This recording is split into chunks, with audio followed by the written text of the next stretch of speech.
320尺嘅二人世界，絕對有大把空間玩生活品味。今集帶大家參觀啟欣苑，呢對單車控夫妻如何將屋企佈置得極度舒適，仲將3部單車當作藝術品咁展示出嚟。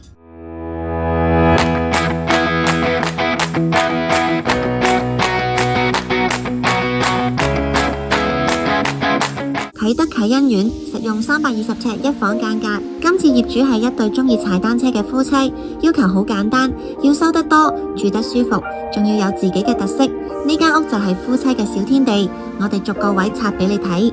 一入門口，左手邊係到頂鞋櫃，收納量直接拉滿，中間特登嵌咗塊橢圓全身鏡，臨出門照客 fit 唔 fit 都方便。留意下，成個玄關櫃用無把手設計，配上金色拉線，正式又企理，唔會撞到身。業主話想啲櫃門大啲，正式啲，唔好把手，望落會舒服啲。所以我哋全屋櫃身都係大門板，暗藏式開門，連櫃腳底都留咗個位俾掃地機械人歸位，慳位之餘又夠科技感。嚟到客廳，呢個就係今次嘅靈魂全屋地台。業主嘅太太收藏咗好多塔羅牌，所以我哋將成個客廳升高做地台，下面全部係收納空間，入邊全部都係太太嘅珍藏品。注意呢個小心機嘅設計，我哋度好尺寸，令地台打開嘅時候都啱啱好 fit 晒，唔怕有任何磕碰。地台邊再做咗一圈暗藏燈帶，夜晚着起上嚟好有 feel。一張啡色梳化床擺喺窗邊，平日係坐位，朋友嚟到一拉開就變張床。一個地台，瞓覺、休息、收納3件事，一次過搞掂。重頭戲嚟啦，單車展示櫃。業主係單車控，與其將部靚車收埋，不如擺出嚟做裝飾。上層直接掛起部公路車當藝術品，下層收2部節車，旁邊書架放埋頭盔，擺設一個牆身，又係展示，又係收納，又係打卡位。廚房做咗 L 型間隔，盡用每一寸，台面同牆身用雲石紋配淺木櫃身，乾淨又耐睇。櫃底暗藏咗 LED 燈帶，煮嘢食唔會手影遮住，呢啲細節先係煮得舒服嘅關鍵。後勤位一樣冇浪費，洗衣機同乾衣機上下疊裝，嵌入木色高櫃入面，上面再駁到頂收納櫃，向上發展，地方就大返。入到睡房，一張雙人床擺位，食盡採光同窗景。床身做咗儲物地台床，下面3大格櫃桶收得超多。床尾轉角再做咗個工作台，連到頂吊櫃，台底完美放得落旅行篋，再加工作、化妝台、儲物，一個角位3用，同樣係大門板，無把手，望落清清爽爽。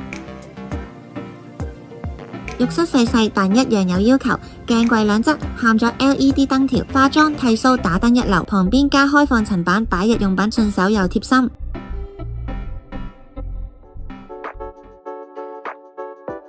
你好啊，簡生。咁一開頭點解會揀我哋天信設計㗎？因為網上邊咧，我都睇咗好多唔同嘅設計公司啦，都會分享翻唔同嘅一啲示範單位嘅呢啲相嘅。我覺得咧，天信上邊咧，佢俾啲照片咧，俾我感覺咧，就好似好有經驗去做翻好多嘅關於嗰個嘅尤其是呢個居屋啦咁其實佢哋做咗好多唔同嘅一啲勵志example咧，我覺得有機會係心目中會改到我自己嘅要求，因為咧我自己今次嘅居屋嘅要求咧，入邊會有3大嘅元素咧，係唔係普通設計公司會平時做開嘅，包括係擠到單車啦，做到一個叫做地台喺一個電視機嘅範圍啦，同埋做一個乾衣機同埋洗衣機咧，我會覺得係有機會天上會做到，所以我會試天上。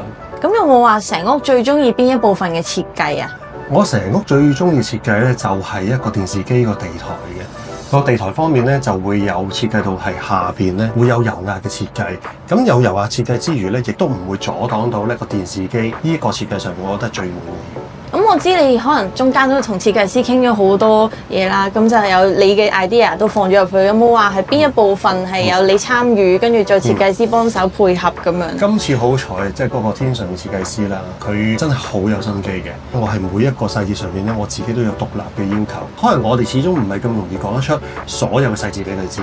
我講第2次細節之後咧，佢設計師咧竟然就會將我所有嘅設計咧跟翻晒我嘅要求。咁呢個係最開心。即係例如話喺個地台嘅設計啊，喺個單車櫃嘅設計啊，嗰個洗衣機、乾衣機嘅設計上邊咧，其實我哋都改咗不下3、4次嘅。咁啱啱講到 3D 嘅效果圖啦，你覺得同真係落地做出嚟嘅效果有冇相差好大咧？好接近嘅一個 3D 圖咧，本身我哋都好擔心嘅，就見到哇會唔會太過靚啊？會唔會係假㗎咁樣？咁出到嚟咧係同嗰個 3D 圖嘅感覺咧係好接近。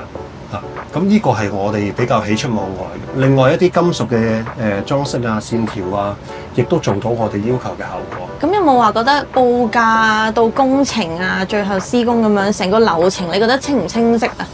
報價嘅流程係幾好嘅，佢同我哋傾翻咧所有牽涉嘅設計、用料牽涉嘅價錢嘅，包括裝修啊同埋物料啊，全部都傾咗先。咁當然呢一個咧係初步嘅概括嘅價錢啦。咁之後仲有第二次出 3D 圖啊，確認再第二次確認物料啊，跟住仲會有啲 update 嘅價錢啦。上面咧，我會覺得係傾嘅時候都比較清晰。同埋都幾合理嘅，即係佢唔會突然之間好離譜地就話你改咗一小部分嘅嘢，將個價錢加到好高，咁係冇發生到呢樣嘢。咁最尾係冇超出我哋嘅預算嘅。咁有冇話100分滿分會俾幾多分我哋咁樣？嗱，我個人要求好高嘅。講真，如果你俾到我俾到80幾分咧，就已經好高啦。我俾天順係85分以上。哦，多謝晒，多謝晒。